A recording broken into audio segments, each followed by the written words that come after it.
must learn to love your brothers and sisters. That your days may be longer. Hey, that your days may be longer. Longer and Ishmael joining us back again. Welcome, Ishmael. Thank you, Soran. I appreciate you guys having me back again. Really, right. What are we going to explore today? My God, it's so exciting. Whatever you guys want.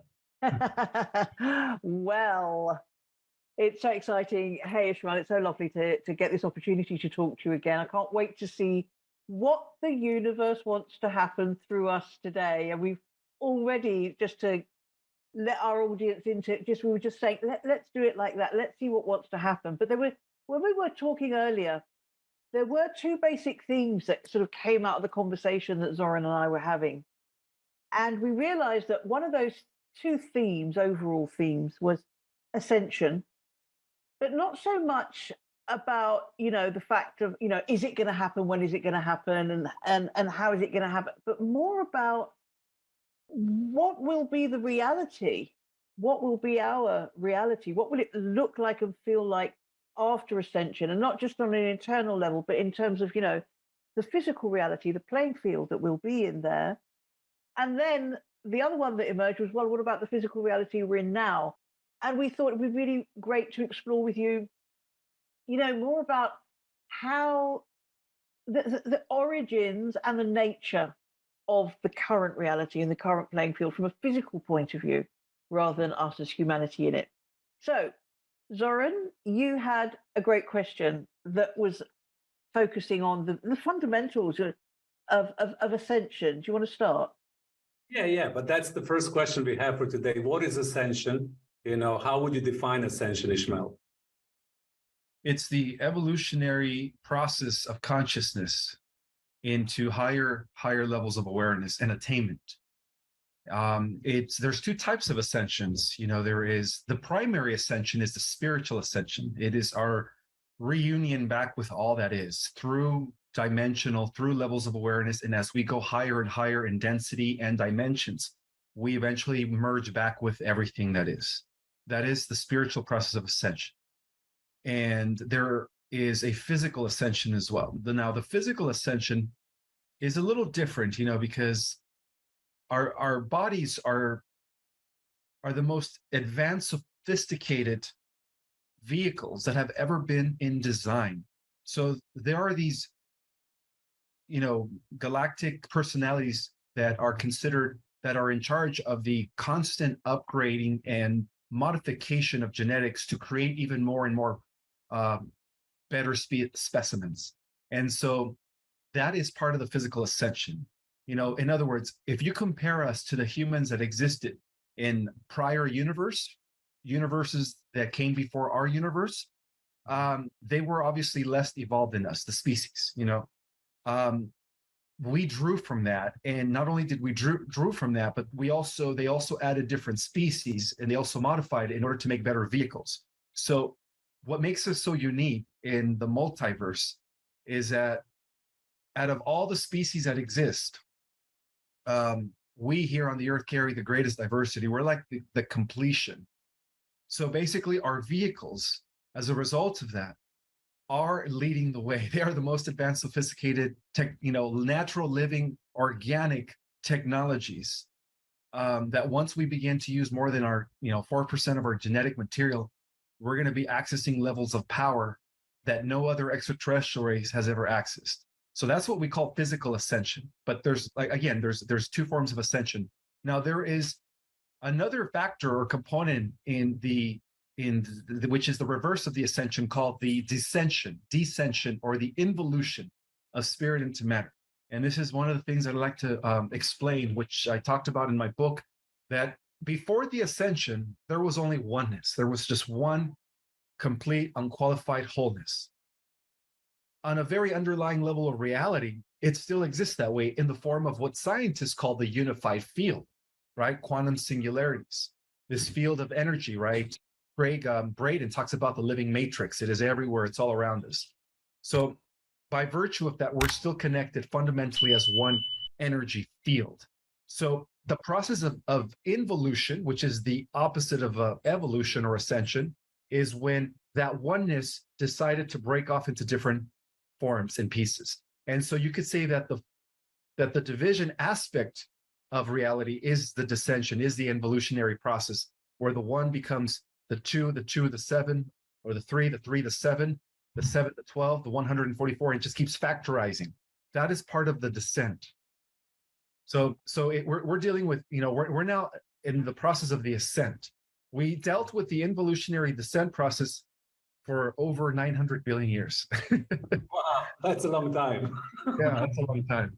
But again, it's all because these vehicles have finally been perfected. In other words, these are the only vehicles in all of existence that for the first time in cosmic history are going to be able to become immortalized and reach levels of reality that no other species could attain. And that is the reason, my friends, why all the extraterrestrials out there, both good and bad, need us, and they covet our genetics, and they give us terms like galactic royalty. They give us terms like God's cream of the crop, God's ultimate masterpiece. There's different terminologies that they use to talk about us here on the earth. I mean, Vivian, what do you say about that? I say, now I'm off mute, that flies in the face of this kind of perception. Is it just me? But this perception that somehow we as light beings are trapped in this physical body, and that this physical body is somehow dense and low frequency. I never really considered our physical vehicle to be, this advanced, to have the superpowers you seem to be alluding to. Exactly. Well, everything happens for a reason. Some people would say, well, this is a soul entrapment. We're only free when we let go of these flesh and bone vehicles. But that's not the, in order for us to reach even higher levels of expansion and growth, we have to experience the lowest of dimensions. And to be honest with you, our soul, our spirit is so powerful that it could actually occupy and operate many avatars all at the same time. So while we're down here in the third dimension with only a fraction of our consciousness operating in this body, we're also operating with different avatars all the way up into the 12th dimension. So we have like a total of 12 avatars, to be frank with you guys. And in each avatar, we have more, depending on the dimension, the higher we go in dimension, the more consciousness and the more awareness we have of things. So the people who are new, I know you've shared this several times in different interviews. Can you explain those dimensions, harmonic universes and dimensions once again, so people can relate to what you're saying right now? Of course. So we do live in a 50-dimensional time matrix in which everything exists in all the universes, all the planes of reality, both spiritual, mental, physical, and every density, all within the 15-dimensional matrix. Now, why do they call it the 15-dimensional matrix? Because in a way, reality operates like a simulation. We have a Planck length, right, which is a small scale of reality, the tetrahedrons. Well, it turns out that every dimension is generated by one of these, geometrical patterns. So when you think about it in a sense of a simulation, it's actually as a living simulation. It is a living simulation because it is connected to spirit and source and a living conscious mind that is aware of things. Without the awareness of the conscious mind, guys, the 15-dimensional time matrix ceases to exist. It's only held together by consciousness, as proven through the double slit experiment in quantum physics. It's only there. It only collapses into the particle when there is an observer. When there is no observer, it goes back into its waveform and it's everywhere at once. That's exactly how our reality is. Okay, so explaining the different dimensions. So we could see dimensions as different forms of energy matter vibrating at different frequencies. It's all the same. It's all part of one singular light spectrum, but operating on 15 different frequencies of itself. So we could say that the higher the dimensions, the higher the frequencies are corresponding to the realms of eternity, or to the realms of what we called the celestial spheres with no beginning or end. And that includes dimensions 13, 14, and 15, which is equivalent to what we call in the deep knowledge or the galactic knowledge as harmonic universe number 5. So harmonic universe number 5 from the top down is the always existing realms. Those are the realms that existed before, the emanations of the etheric realms, and then later the precipitation of the material realms, which is what we call matter. And that includes the components of like time, space, and all of that stuff, right? And physical matter, as we know, that's all part of the third phase of this existence. So underneath the 13th dimension, we have the 12th dimension. Now, the 12th dimension and the 11th and the 10th dimensions are the in-between point between the finite realities exists in the lower, I guess what we call from the 9th dimension down to the first dimension. Those are called the finite realities. In other words, those are part of the physical material realms. They have beginnings and they have ends, right? They're the simulations. And then, so we have the in-between point, and that is called harmonic universe number 4, which occupies dimensions 10, 11, and 12. Okay, so harmonic universe number 4 is also an in-between point between the eternal spheres and the finite spheres, as mentioned. Now, beyond harmonic universe number 4, through the involutionary process at the macro level of reality, where everything is stepping down in frequency, we also have harmonic universe number 3. And at that point, we are reaching the higher spheres of what we call now the finite realities. And, this is where, you could say source begins to take physical form as physical expression as in the form of guardians. And, and the different races that are protecting and overseeing the evolutionary processes in the lower dimensions. So that's equivalent to harmonic universe number 3. And that occupies dimensions 7, 8, and 9. Okay, and then as we descend further collectively, then we have harmonic universe number 2. And then in that universe, we have dimensions 4, 5, and 6. Now everything becomes really physical at that point. And this explains the galactics, the interstellar races that come from different parts of our galaxy and beyond. They mostly occupy and exist in what is known as harmonic universe number 3, occupying dimensions 7, 8, and 9. And then beyond that, then you have harmonic universe number 2, which occupies dimensions 4, 5, and 6. And then those are even further congealed or further condensed races. And then, of course, we exist in the lowest aspect of all of that spectrum, known as harmonic universe number 1, which are the lowest dimensions, where everything seems to appear extremely solid. But now we are reversing the effect. Now we're moving up again into harmonic universe number 2. So that's the 5 harmonic universe, each one consisting of 3 different dimensions, from the 15 level of reality or 15 dimensional level of reality, all the way to the 1st, 2nd, and 3rd, which is in harmonic universe number 1, and everything in between. Beautiful, beautiful explanation. So now we are in harmonic universe number 1. Correct. Yes. And we are moving in the process of ascension. Yes. When the ascension takes place, we're moving into harmonic universe number 2. So not only are we going into the 4th or 5th dimension, but some of us are going to be going into the 6th dimension. And nobody really talks about the 6th dimension. Well, talk about it, Ishmael. Tell us more. Well, yeah, the 6th dimension, there's going to be different levels of upgrades. For the most part, the Earth Terrans, which is what I call the new souls, are going into the 4th dimension. And in the 4th dimension, their lifespan is going to be a few hundred years. They're not going to deal with illnesses or health issues, but yet they're not going to have any powers like supernatural powers. They're just going to be living healthier for 600 to 900 years, which is awesome. Lifespan increases. 900 years. I love it. I knew that. Go ahead. And then those that are here as volunteers, the wanderers, the celestials, starseeds in human form, there's going to be different levels of upgrades beyond the 1st level. So the majority of Earth humans, which are the Earth Terrans, are going into dimension 4. And then from the Starseed Nation, the majority of the Starseeds are going to go into dimensions 5 and 6. Now, some of the Starseeds or some of the Celestials that are also here working with the Starseeds are so advanced that they actually came from the higher harmonic universes.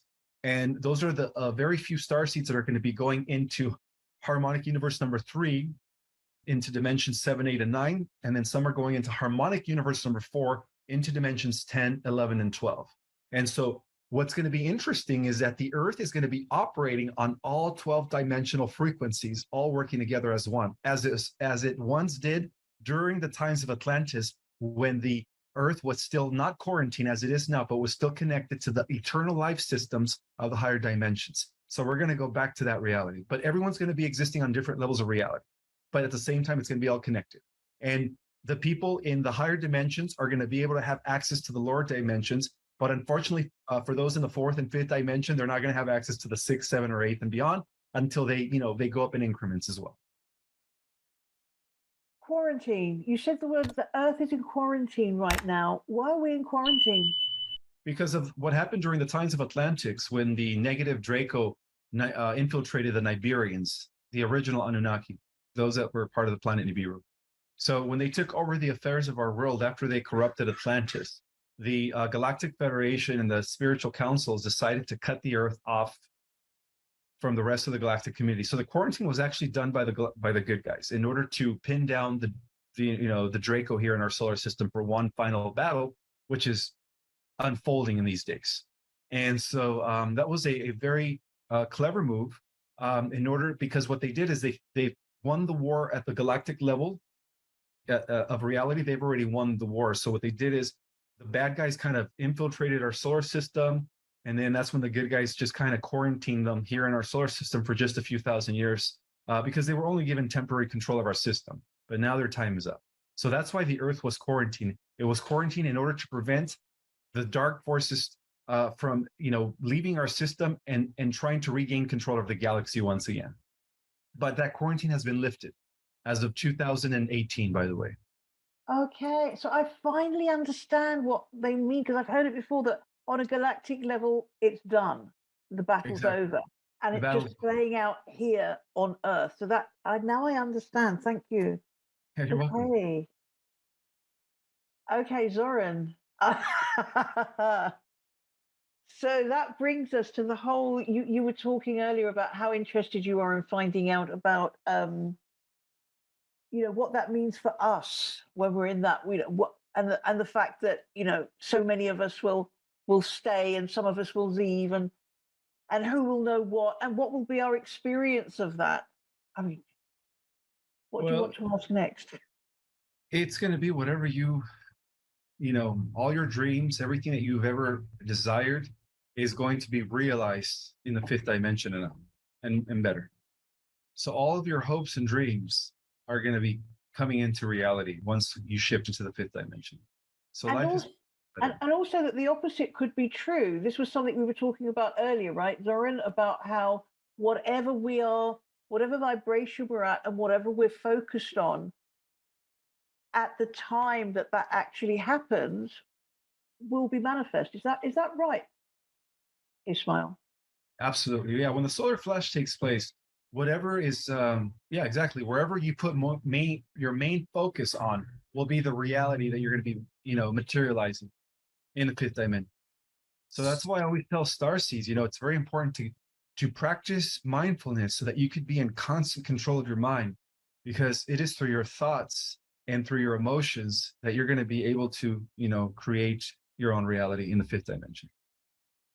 So, because we come from a development profession and we coach and work with people to gain their new skills and abilities. So what I'm observing is that people are awakening, but at the same time, I'm also seeing that not many people are in control of their minds and thoughts and emotions.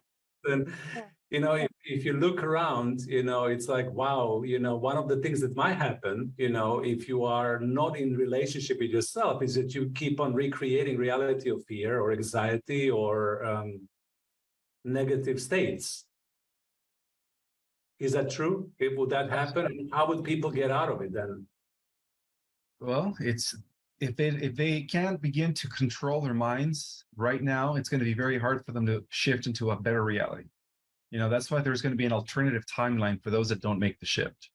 But even in the alternative time at the end of 1,000 years of peace here on the positive timeline, there's going to be one final opportunity for those that didn't make the shift now to then make the shift then at the end of the millennium. Because how I understand the fifth dimensional reality, it's instantaneous reality creation, meaning when you shift dimension, you create exactly what you think. There is not a gap. So sometimes in this dimension, we have a gap between what we think and what manifests and creates, and we can manipulate it a little bit more and be prepared. But there, it's there immediately, right? Absolutely, yeah. Whatever you think, instantaneously you create with your mind. And then that's how the Lyrians used to do it. In advanced civilizations, our ancestors, they were so highly advanced that they were able to materialize just through the power of their thoughts. They were like natural replicators, and that's where we're heading as we begin to use more of our Dormant DNA. So that's why that's why the technology, the interstellar and planetary technology that the Alliance is going to release to the general public when the disclosure takes place is only going to be applicable in the fourth dimension. Because in the fifth dimension and up, where we are going to be the natural technology, we won't need machines. We won't need external technology.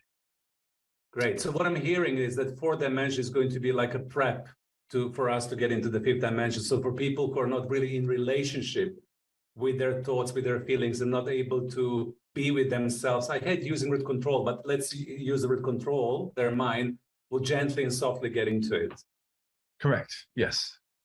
And when you tune into collective and you feel the collective of humanity right now, what do you think is percentage of people who are able to manage that ascension in a good way? Meaning that once when they're there, they will be able to create the life of the dreams that we're talking about. Everything will be available. It's going to be a paradise, beauty, and all good stuff that we really want to happen.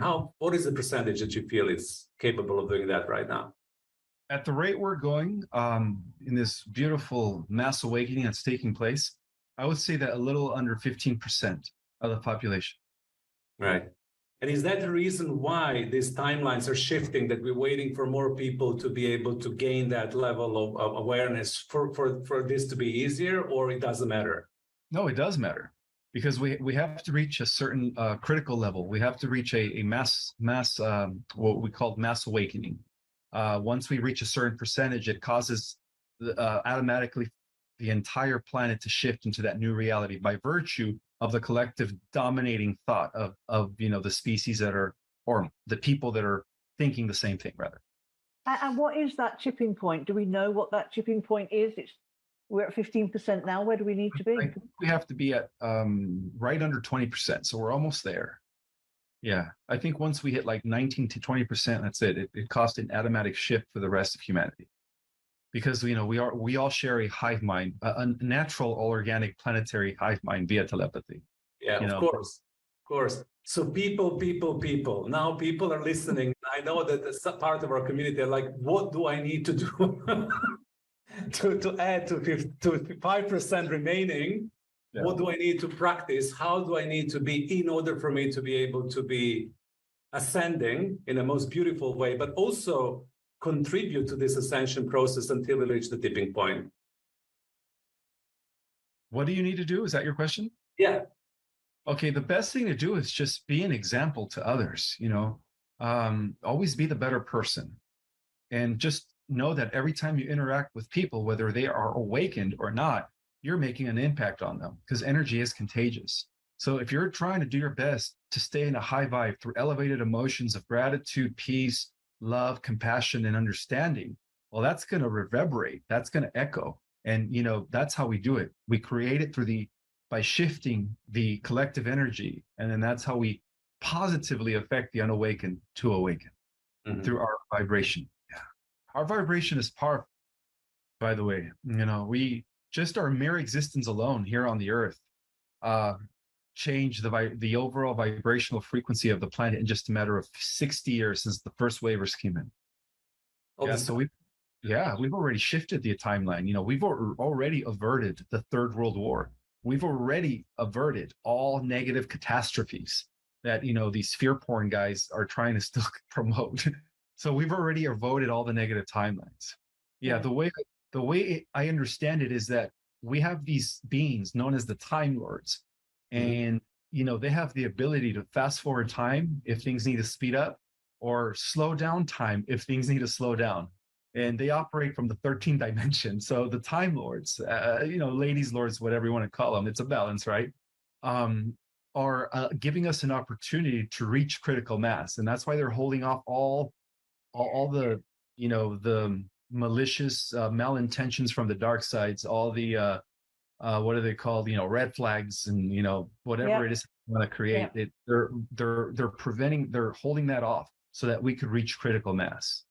The false flags. So all this it is fear porn, and all the fear mongering and the war mongering and the starvation stories and Is any of that relevant, viable, real, or is it literally just, fear It's propaganda? just fear, because they know that mind creates, and when you get Yeah. enough people thinking the same thing, that's the timeline we're going to collapse. Again, it's all about the what I love that experiment, the double slit experiment in quantum physics.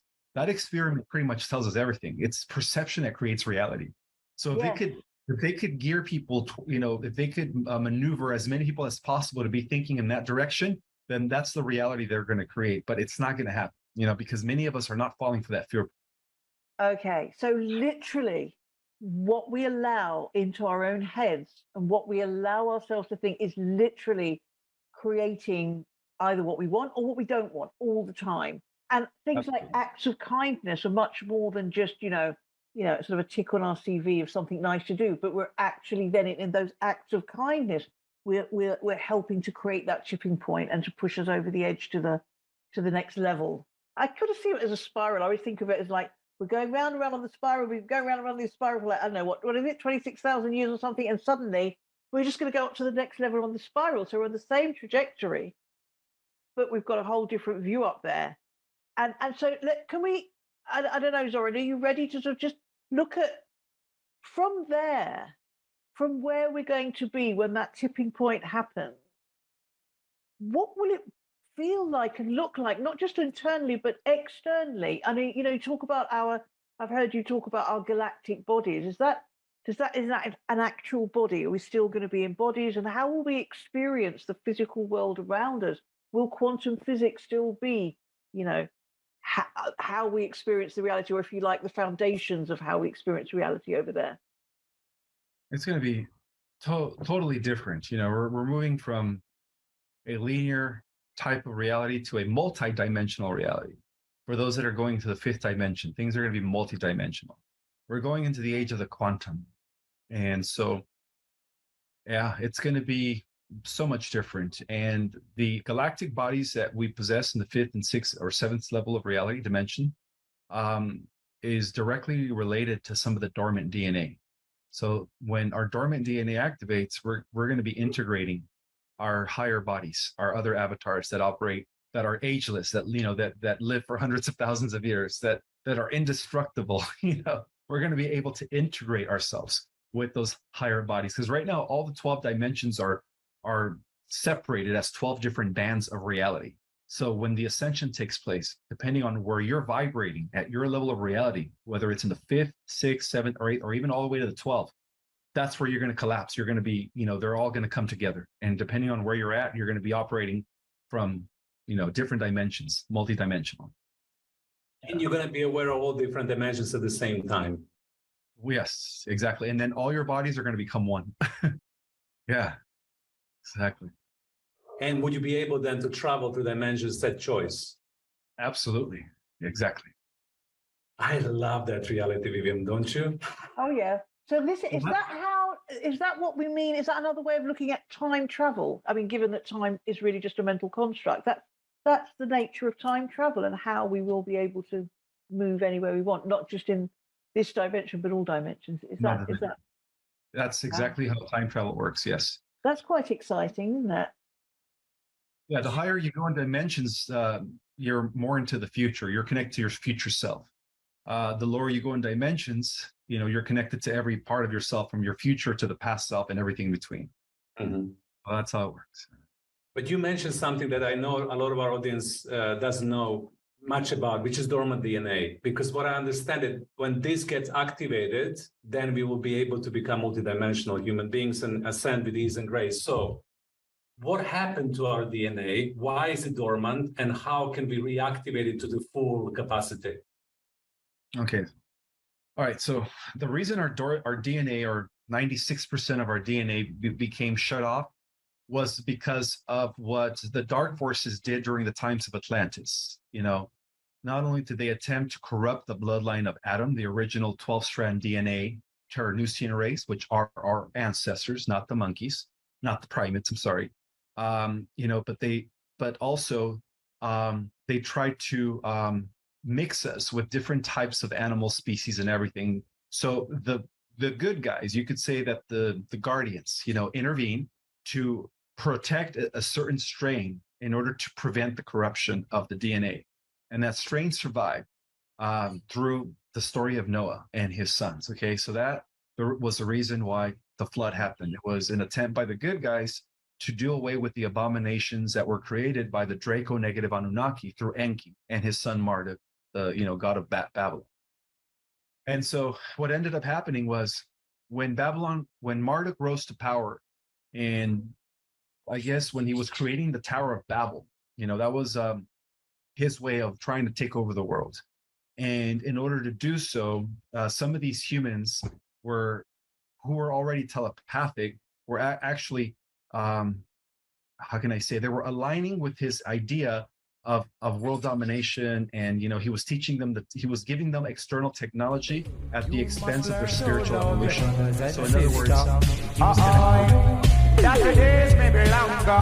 Hey, that your days may be longer and this land. And I'm pulling top of her.